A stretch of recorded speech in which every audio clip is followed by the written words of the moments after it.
Eu fico muito apreensivo sempre quando vou tentar falar sobre um livro sobre a Segunda Guerra Mundial e o que aconteceu, porque por mais que a gente fale, explique e tente conversar sobre isso, nada vai chegar perto de expressar o que realmente aconteceu no Holocausto, na Segunda Guerra, toda aquela barbárie, aquele terror, nada vai expressar o que realmente aconteceu. Eu vou tentar falar sobre esse livro, que é um livro maravilhoso. Vou tentar falar e é muito bom. É um assunto que me atrai muito, acho que devia atrair muitas pessoas, precisariam ler sobre coisas da nossa história que aconteceu no mundo, na humanidade. Porque se a gente entende o que aconteceu, os fatos que rolaram naquela época, a gente tende a não repeti-las, né? E esse livro ele é baseado numa história real, uma história de amor de um sobrevivente, no caso de 2 sobreviventes de Auschwitz. Oi, tudo bom? Tudo bem?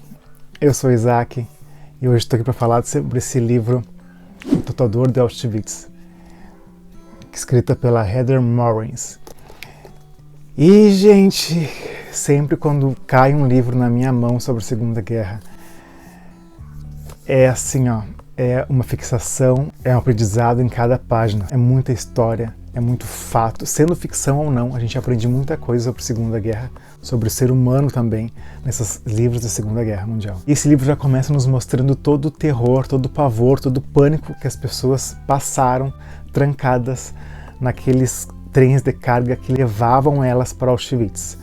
Esse livro começa em 1942 e vamos conhecer Lali, não sei como é que se pronuncia, vou chamar de Lali, que ele já está preso num vagão de carga sem saber para onde é que ele está indo. E ele chega a ser um cara otimista demais pelo destino que aguarda ele, porque ele não sabe o que vai acontecer com ele e ele tenta manter o otimismo até aonde dá, né? Ele foi informado que ele trabalharia para os alemães em algum local e se ele se voluntariasse de bom grado, a família dele estaria segura. E aconteceu o seguinte, a família recebeu uma carta que um dos membros maior de 18 anos deveria se apresentar, se alistar para esse serviço alemão. Se não houvesse alistamento desse membro, toda a família seria levada para trabalhar nesses campos de trabalho, como era chamado pelos alemães. E como o irmão de Lali tinha família, esposa, então ele se voluntariou para ir no lugar do irmão. Muitos jogos vorazes isso, né? Se voluntariar no lugar do irmão. E ele foi com toda a esperança possível para ir trabalhar nesses campos de trabalho, até levando uma certa inocência, porque ele realmente achou que seria somente um trabalho num campo. Mas a cada momento que passa, ele percebe que isso não é a verdade. E Lali e a família moravam na Eslováquia, que naquele momento já estava sendo tomada toda pelo nazismo, então não tinha muita escolha, não tinha para onde fugir. Ele iria de bom grado se alistar nesse serviço alemão, ou ele sabia que toda a família dele iria para esses campos de trabalho, né? E como eu falei, o livro já começa com Lali preso num vagão de 2,5 metros, que estava tão cheio que ele não consegue ver o final do vagão, e estava levando eles para algum lugar que eles realmente não sabiam para onde é que era. Só que por vislumbres eles começaram a ver que já não estavam mais em Eslováquia, e esse trem já estava lá na Polônia, e eles totalmente assustados, sem esperança nenhuma, mas Lali tentava manter o otimismo até saber o que realmente ia acontecer com ele. Vocês já pensaram o que devia ter sido o desespero dessas pessoas presos num vagão, sem saber para onde é que estão indo, sem comida, sem água, sem conseguir sentar, sem conseguir descansar, porque era todo mundo muito apertado, um em cima do outro, não conseguia descansar. Ele até relata que alguns passageiros se encostavam uns nos outros para poder descansar, usando um balde como banheiro, tanto que o cheiro, ele relata que o cheiro era algo insuportável, cheiro de corpos sujos, de fezes, de urina, e todo aquele local fechado, sem saírem, sem as portas se abrirem, mais de 5 dias no vagão trancado e sem saber para onde é que tu tá indo. Tu pensa o desespero dessas pessoas. O livro ele retrata um pouco esse desespero, a gente se sente um pouco aflito com o futuro dessas pessoas, a gente sabendo o que realmente vai acontecer, né? Mas agora pensa na época, que naquela época ninguém sabia o que estava acontecendo, e Lali pegou um dos primeiros vagões, primeiros trens que levaram esses judeus para a Auschwitz. E claro que não eram só os judeus que eram perseguidos por esse regime louco nazista. Ciganos, judeus, toda pessoa que se falava algo contra todo esse governo já era levado para esse local sem dó nem piedade. Né? E Leili chega a Auschwitz, ele e milhares de homens assustados, sem saber onde estão. E as portas do trem são abertas e eles são recepcionados por soldados alemães com fuzis, com cachorros, gritando ordens em alemão. E muitos, ou quase todos, não sabem, não conhecem a língua e por não entenderem, não sabem o que tem que fazerem e são fuzilados por não entenderem a língua. Leili fala 4 ou 5 línguas, eu não lembro direito, e ele consegue entender alemão. E ele vai falando para os próximos dele o que está acontecendo, o que eles estão falando, e pede para as pessoas passarem à frente a mensagem para poderem entenderem o que está acontecendo naquele momento ali. Gente, e tudo isso aconteceu. Parece um filme de terror, mas isso realmente aconteceu. A pior parte da história humana não teve nada de humana. Nesse regime que foi o nazismo, Auschwitz foi o campo que mais matou pessoas nesse governo sanguinário, totalitário, monstruoso que foi de Hitler. Milhares de pessoas inocentes morreram e muitas sem saberem o que está acontecendo. Foram mortos pelo simples fato de serem quem eram, por seguirem religiões que elas acreditavam, por serem quem elas eram. Isso parece tão distante, mas isso está tão próximo a cada dia. A gente fala que nós temos que conhecer a história para não repeti-la.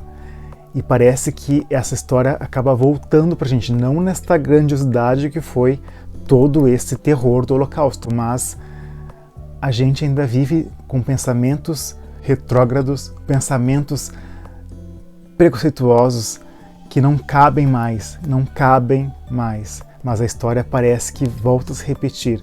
Eu espero de coração que as pessoas enxerguem o que está acontecendo no nosso mundo, no nosso país, e as coisas melhorem, as pessoas sejam mais humanas. Logo que desembarcam nesse trem, eles são direcionados a uma fila e ali já perdem o pouco dos pertences que eles levaram, que eram malas, roupas. Leili leva até livros, eles já perdem ali na entrada, na saída do trem, já perdem as coisas deles e são direcionados em uma fila, e nessa fila eles falam o nome deles, e esses nomes se transformam em números, e esses números são tatuados no braço deles, quase à força, antes mesmo deles entenderem o que está acontecendo. E depois de tatuados, eles são direcionados a outra fila, onde ficam completamente pelados, têm a cabeça raspada, são empurrados para um chuveiro para tomar um banho, e quando voltam para aquele local, as roupas deles já não estão mais ali, no lugar está um uniforme branco com azul, que vai ser a roupa deles enquanto estiverem no campo. E depois disso eles são empurrados para fora, para dentro do campo, onde está chovendo e tem muita lama que dificulta eles caminharem. E com toda a fraqueza da viagem, com a falta de comida, muitos estão muito fracos, não conseguem caminhar e às vezes caem. E os que caem são fuzilados ali mesmo. Eu estou falando isso de um modo muito resumido e muito tranquilo, porque eu não consigo imaginar o terror, o pavor que foi viver tudo isso. O modo como é descrito no livro nos passa um pouco dessa sensação, mas não existe palavra que vai expressar o que aconteceu, o terror que eles passaram, o medo que eles passaram. E eu estou falando aqui de um homem adulto, e agora vocês pensem as crianças que eram levadas para esse campo de concentração e passavam por isso. Vocês conseguem imaginar o terror? Se um adulto que teoricamente está entendendo o que está acontecendo, imagina uma criança que não está entendendo o que está acontecendo, muitas vezes é tirada dos pais na chegada e já é direcionada para uma câmara de gás, ou já é torturada, ou já é morta. Vocês conseguem imaginar? E esse livro me fez pensar o que nós somos capazes de fazer para tentar sobreviver. É óbvio que a gente não tem como saber o que a gente pode fazer para tentar sobreviver.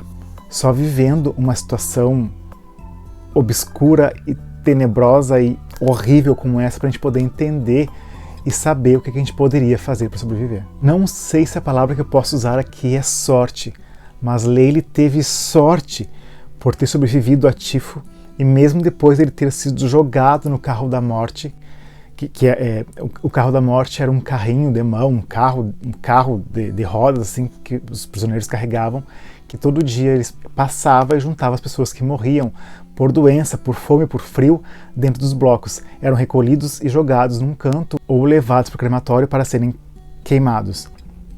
E Leili consegue sair desse carrinho da morte, porque um amigo dele implora para as pessoas não levarem ele, porque ele ainda está vivo. Está quase morrendo, mas ainda está vivo. E o amigo dele consegue retirar ele do carrinho e esconde ele dentro de um bloco e ele consegue sobreviver. Eu não sei se sorte é a palavra, mas quando ele está sendo retirado desse carrinho e o amigo dele implora pela vida dele, o tatuador de Auschwitz, que tatua os números das pessoas que chegam, vê aquela cena e pensa, se uma pessoa está se colocando em risco para salvar alguém, essa pessoa deve ser especial. Então o tatuador foi lá e recolheu Leili e cuidou dele, tratou dele, até ele melhorar. E assim, depois de salvo e curado, Leili se torna aprendiz deste tatuador e começa a trabalhar como tatuador das pessoas que chegam e tem o braço tatuado com o número que aconteceu com ele quando ele chegou lá. E tem outros livros que falam com mais profundidade sobre toda essa história de Auschwitz e todos os outros campos de concentração, até de um modo mais forte, mais focado mesmo nas torturas, nos fuzilamentos, nas câmaras de gás. Só que esse ele tem um cenário mais do romance, do relacionamento que aconteceu com Leili. Leili, naquela pressão toda, naquele terror psicológico, ele consegue se apaixonar pela doce Gita. E a Gita por ele também. Gita, ela trabalha no Canadá, que é o local onde, que eles chamam assim, que é o local onde chega todos os pertences das pessoas, todas as roupas, as joias, todos os bens que as pessoas trouxeram com elas sem saber para onde é que estavam indo. E esses pertences ficam no local e essas prisioneiras ficam separando esses pertences, essas riquezas, esse dinheiro. E Gita conhece Leili e Leili se apaixona por ela e ele promete para ele mesmo que ele não pode, ele não vai, ele não deve morrer ali, sem poder viver esse amor que foi um amor que aconteceu instantaneamente entre os dois. E eu acho que todos sabem que em Auschwitz ainda existe, ainda está de pé, e hoje em dia ele é um museu vivo do terror que foi o Holocausto. E lá todos esses pertences, quase todos, ainda estão lá. Milhares de cabelos ainda existem lá, roupas, sapatos, joias, alianças, óculos, tudo isso para deixar gravado na história da nossa humanidade o terror que aconteceu, para que isso de uma forma macabra fique marcado para que as coisas não voltem a acontecer. E quando a gente lê um livro, gente de ficção, a gente tende a ser mais brando com os julgamentos que nos traz os livros. Só que esse livro é um fato real. Sim, se é fato, é real, obviamente, né? E o pior, a gente vai lendo, a gente vai sabendo de uma história, só que aí existe fotos do Leili e da Gita, que eram pessoas reais, não eram um número. Por mais que estivessem um número tatuado no braço, não é um número. As pessoas não são um número. Eles tinham sentimentos, tinham amor. E falando em número, isso nos traz muito a questão da pandemia da Covid. Milhares de pessoas morreram. E a gente só vê no jornal, vê nas notícias, números. Só que esses números têm filhos, têm mães, têm pais, têm amores, têm sentimentos, são pessoas. A gente não pode se acostumar e deixar que as coisas, que a gente veja as pessoas como números. Esses números têm sentimentos, têm vidas, existem vidas interligadas em outras vidas e tudo é uma coisa só. A gente se torna pessoas frias quando a gente olha para essa pandemia da Covid e pensa, hoje morreu 300 pessoas por dia, hoje esse número 300 são vidas. Mesma coisa que aqui. quem trabalhava diretamente na parte administrativa do campo não eram mais números que entravam ali. Eram números e eles relacionavam esse número com pessoas. As pessoas que trabalhavam no administrativo sabiam o nome e a idade das pessoas, mas elas não passavam de números. E a gente tem que voltar a ver as pessoas como pessoas e não como números.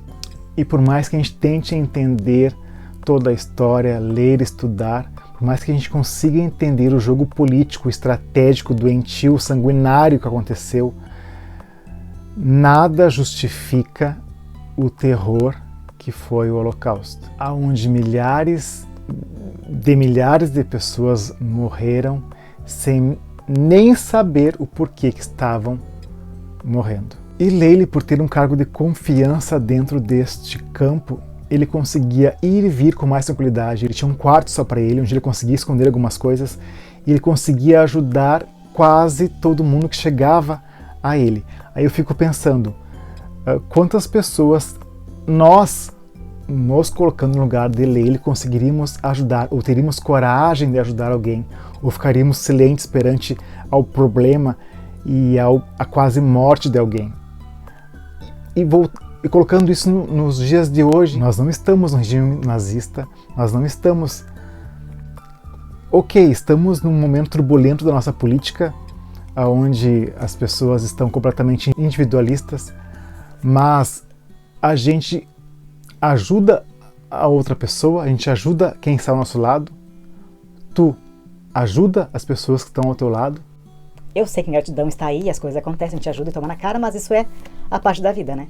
Aqui Leili ajudou as pessoas mesmo tendo consequências graves, torturas e podendo ser morto. Leili tentava ajudar quem ele podia. E gente, esse livro ele traz muita cena de violência, agressão, intimidação, fuzilamentos sem motivo, espancamentos e até estupros. E sem falar que Auschwitz foi aonde aconteceu todo o todo o experimento macabro do médico Josef Mengele, que ele é até conhecido como o Anjo da Morte. Ele fazia experimentos totalmente macabros. Por exemplo, ele injetava tinta no olho das pessoas, ele injetava cloroforme na veia das pessoas, ele te retirava órgãos com as pessoas ainda vivas, ele juntava pessoas como irmãos siamês. Enfim, gente, sobre o que esse homem foi e fez, daria mais um vídeo só sobre o terror que esse homem praticava no campo de Auschwitz. E tem cenas que nos dá um desconforto quando o médico Mengele fala com Leili, nos dá um desconforto. Eu acho que esse homem ele tinha uma energia, uma vibração tão ruim que Leili tremia quando esse médico se aproximava dele, porque ele fazia umas escolhas muito aleatórias que na cabeça dele fazia sentido. Então, quando as pessoas chegavam ao campo, Leili estava tatuando as pessoas e Josef Mengele já conseguia separar as pessoas que ele queria fazer as experiências dele. Então ele teve um pouco de contato com Leili, e Leili nos descreve essas cenas muito incômodas. A gente fica se sentindo tenso com esse diálogo entre o médico e ele. E para Leili não foi fácil contar toda essa história. Ele foi contar essa história para a escritora quando ele estava bem velho. Eu não lembro a idade exata dele, então não vou falar. Mas ele guardou essa história para ele porque ele achava que no momento que ele falasse o que aconteceu, poderiam achar que ele era aliado dos alemães. Então ele guardou para ele toda essa história e não foi fácil para ele abrir a vida dele e contar toda essa história. E até do modo quando ele se abriu e ele contou essa história para a escritora e essa história virou um livro, ele se sentiu livre e liberto pelas coisas que ele nem tinha culpa. Isso também quantas coisas na nossa vida nós não temos culpa, somos só um jogo das pessoas e nos sentimos culpados por uma coisa que não temos culpa. Leili não tinha culpa do que aconteceu, ele fez de tudo para poder sobreviver e em algum modo, algum tempo, em algum momento ele se sente culpado pelo que ele fez para tentar manter a vida dele, a promessa de que ele iria sair daquele campo vivo. Leile trabalha sem parar, muitas vezes de manhã cedo até à noite, para tentar tatuar todas as pessoas que chegavam por dia em Auschwitz e tanto em Birkenau. Ele nos escreve aqui no livro, mostra que entre um campo e outro tinha uma distância de 4 quilômetros. Distância essa que às vezes ele fazia a pé. Ele sem comer, fraco, trabalhando o dia inteiro, sem nada, sem descanso, ele fazia esse caminho a pé. E muitas vezes ele chegava no campo e o soldado responsável por ele dizia que eles tinham que voltar para onde ele tinha vindo, porque lá não tinha trabalho lá onde ele tinha vindo. Então não avisavam ele, não pensavam se ele iria caminhar ou não também, né? Estavam nem aí para eles. E ele fazia isso a pé. Vocês pensem, ele fraco, sem comida, fazer 4 quilômetros a pé todo dia. E uma das coisas que me marcou bastante nesse livro foi sobre o Bloco 31. O Bloco 31 era para onde iam os prisioneiros que criavam algum motim, alguma confusão, iam contra o que era regra dentro de Auschwitz, ou que guardava algum segredo, ou que roubava alguma coisa, ou que não obedecia às coisas que os soldados pediam, ou simplesmente porque eles queriam punir alguém de alguma forma, mandavam para o Bloco 31. No Bloco 31 eles tinham menos comida ainda, eles tinham uma refeição por dia, que era um pão seco e um cafezinho fraco. Já tinha o frio, a fome, o sono, tudo, o terror psicológico. E aí eles faziam coisas... hoje vocês vão carregar umas pedras, blocos de pedras, de um canto do campo ao outro canto do campo. O último que chegasse com as pedras era fuzilado. Pegavam as pedras desse lado, levavam para o outro lado. O último que chegasse aqui era fuzilado também. Então eles matavam, faziam que as pessoas ficassem mais fracas, e aí as pessoas iam ficando fracas com fome, e eles iam matando as pessoas por diversão. Muitas vezes a fraqueza das pessoas era a diversão dos soldados. Eles riam das pessoas que estavam morrendo de fome, de frio, de sede, de cansaço. E aí eu pergunto, a guerra aconteceu na época de 42, 45, e o que foi vivido é algo inexplicável. E aí eu pergunto, onde é que a humanidade errou? Onde é que a humanidade se perdeu? A gente pode falar muitas coisas sobre isso, só que não tem explicação. Não tem explicação. Quem já leu ou já viu no comentário algum filme tentando explicar todo o terror da guerra, a gente se pergunta como é que a humanidade chegou a esse ponto. Como é que uma pessoa implantou uma ideia de que um povo, por ser judeu, ele é inferior, e segundo Hitler, a culpa de toda a Europa ser problemática eram dos judeus, dos ciganos, dos gays, das pessoas que iam contra a ideia política deles. Então a gente não sabe, eu não consigo, eu já li muitas coisas, já li um livro sobre a vida do Hitler, e mesmo assim eu não consigo entender como que a humanidade aceitou, comprou essa ideia. Claro que naquela época muitas pessoas não sabiam o que acontecia nesses campos de concentração.